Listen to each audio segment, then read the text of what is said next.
واقعہ حضرت خالد بن ولید رضی اللہ عنہ قسط نمبر 158 اپنا اسلامک اسٹوڈیو۔ ناظرین، 3 سیڑھیاں قریب قریب دیوار کے ساتھ لگ گئیں۔ ان کی لمبائی دیوار کی بلندی تک تھی۔ خاموشی قائم رکھنی تھی جو سیڑھیاں لگاتے قائم نہ رہ سکی۔ سیڑھیوں کی آواز پیدا ہوئی لیکن اوپر کوئی حرکت نہ دیکھی گئی۔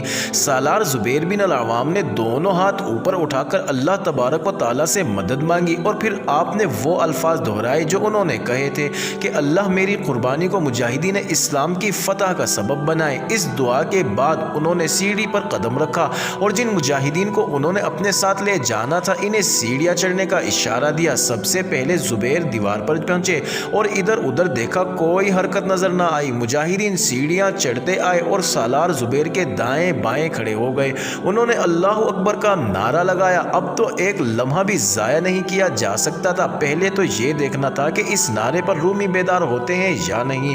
رومی فوج کوئی ایسی غافل بھی تو نہیں تھے کہ رات کی خاموشی میں اتنے بلند نعرے سے بھی بیدار نہ ہوتے۔ دیوار پر جن فوجیوں کا پہرا تھا وہ برجیوں میں سوئے ہوئے تھے، باری باری جاگتے اور تھوڑا سا چکر لگا کر واپس چلے جاتے تھے۔ اتنا بلند نعرہ انہیں جگانے کے لیے کافی تھا۔ وہ برچیاں اور تلواریں لیے دوڑے۔ دیوار خاصی چوڑی تھی، لڑنے اور پینترے بدلنے کے لیے کافی جگہ تھی۔ رومی فوجی قریب آئے تو مجاہدین نے انہیں آڑے ہاتھوں لیا۔ رومی فوجیوں کی کمزوری یہ تھی کہ وہ یہی دیکھ کر خوف زدہ ہو گئے تھے کہ یہ مسلمان اتنی اونچی دیوار پر کس طرح چڑھ آئے ہیں۔ دوسرا یہ کہ ان مسلمانوں کی تعداد یقیناً زیادہ ہوگی۔ انہیں معلوم نہیں تھا کہ یہی چند ایک مجاہدین ہیں جو اوپر آئے ہیں اور ان کی اصل طاقت یہ ہے کہ یہ جانوں کی بازی لگا کر اور شہادت کو قبول کر کے آئے ہیں۔ پھر یہ بھی رومی بے جگری سے لڑے، جس کی ایک وجہ یہ تھی کہ وہ پہرے پر تھے اور یہ ان کی ذمہ داری تھی کہ وہ نظر رکھیں کہ دیوار پر کوئی چڑھ نہ سکے۔ اگر وہ مقابلے سے منہ موڑ کر بھاگ جاتے تو انہیں اس جرم میں جلاد کے حوالے کر دیا جاتا کہ اپنے فرائض اور ذمہ داری کو بھول کر سوئے ہوئے تھے۔ انہوں نے لڑ کر مرنا بہتر سمجھا۔ یہ ایک خون ریز معرکہ تھا۔ مجاہدین جان توڑ کر لڑ رہے تھے اور انہوں نے تمام رومیوں کو کاٹ پھینکا۔ نیچے سالار زبیر کا باقی دستہ نعرہ سن کر پہنچ گیا اور تمام جانباز سیڑھیاں چڑھ رہے تھے۔ ادھر سپہ سالار عمرو بن عاص نے حکم دیا کہ تمام سیڑھیاں خندق کے پار پہنچائی جائیں اور 3-4 اور دستے خندق کے پار کر جائیں۔ عمرو بن عاص زندہ و بیدار اور نعروں کے ہی انتظار میں بے تاب ہوئے جا رہے تھے۔ انہوں نے تیسرے نعرے کا انتظار نہ کیا، مزید سیڑھیاں اور 2-4 دستے آگے بھیج دیے۔ دیوار کے ساتھ کئی سیڑھیاں لگ گئی۔ یہ سب سیڑھیاں 2-2 کی صورت میں بندھی ہوئی تھی۔ خاموشی کی ضرورت بھی نہیں تھی۔ مجاہدین بڑی تیزی سے سیڑھیاں چڑھتے جا رہے تھے۔ اس وقت سالار زبیر کے حکم سے تیسرا نعرہ تکبیر بلند کیا گیا۔ ان گرجدار اللہ اکبر کے پرجوش نعروں نے قبروں میں مردوں کو بھی جگا دیا ہوگا۔ نیچے شہر کے اندر سوئی ہوئی رومی فوج تو ہڑبڑا کر جاگ اٹھی۔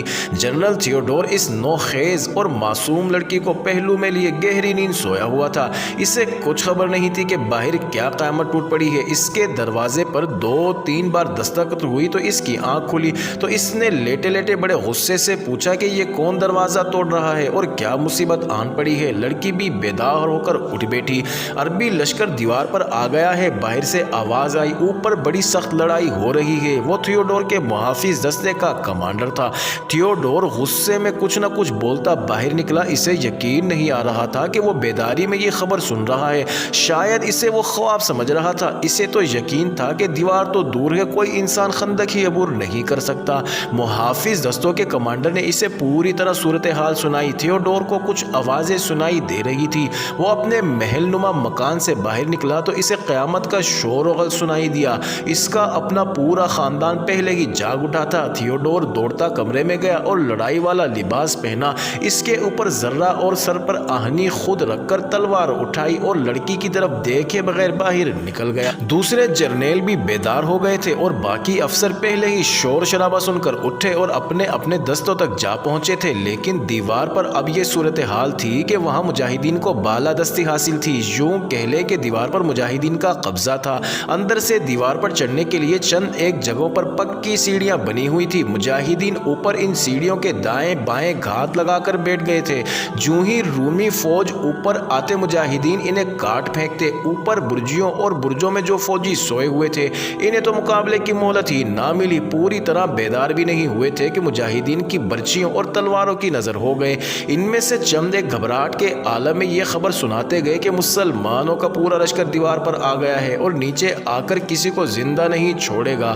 اس طرح انہوں نے سارے شہر میں افراتفری اور نفسا نفسی کا عالم پیدا کر دیا۔ اندر سے اوپر جانے والی سیڑھیوں کا یہ حال تھا کہ رومی فوجیوں کی لاشوں سے اٹ گئی تھی، نہ کوئی اوپر جا سکتا تھا اور نہ اوپر سے کوئی نیچے آ سکتا تھا۔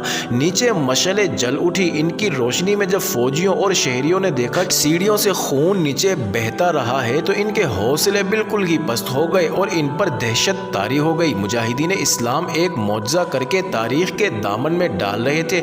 غیر مسلم مورخوں نے بھی ان مجاہدین کو خراج تحسین پیش کرتے ہوئے لکھا ہے کہ وہ ناممکن کو ممکن کر کے دکھا رہے تھے۔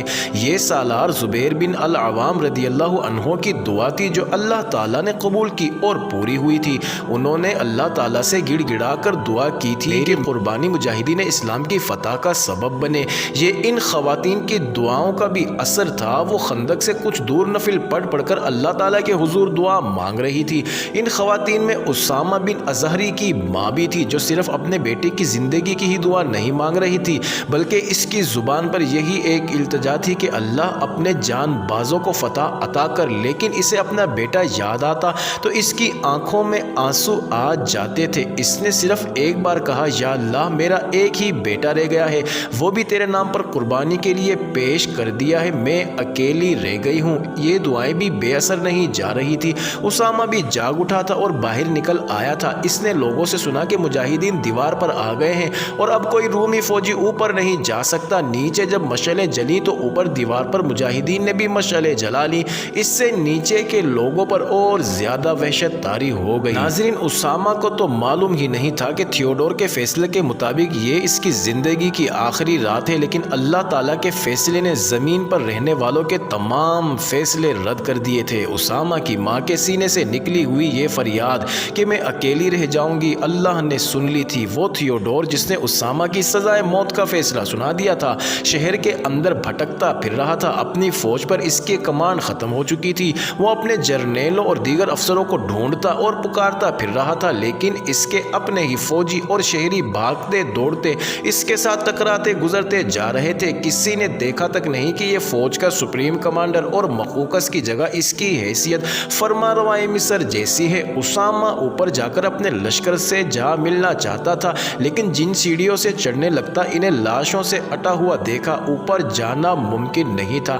آخر وہ ایک سیڑھی سے لاشوں کے اوپر چلتا گرتا اٹھتا اوپر چلا ہی گیا۔ 2-3 مجاہد تلوار اٹھائے اس کی طرف لپکے تو اس نے ہاتھ اوپر کر کے کہا کہ میں تمہارا ہی آدمی ہوں، اسامہ بن ازہری۔ وہ اب آزاد تھا۔ وہ سپہ سالار کو ڈھونڈنے لگا، اسے اب اس بڑے شہر کا گائیڈ بننا تھا۔ اس نے معلوم کر لیا تھا کہ اسلحہ خانہ کہاں ہے، خزانہ کہاں ہے، اور اس طرح کچھ اہم ڈھکی چھپی جگہ تھی جو اس نے دیکھ لی تھی۔ وہ یہ ساری جگہ سپہ سالار عمرو بن عاص کو بتانا اور ان کی رہنمائی کرنا چاہتا۔ معزز ناظرین، یہ انٹرسٹنگ ویڈیوز جاری ہے۔ اگلی ویڈیو کس نمبر 159 میں دیکھنا مت بھولیے گا۔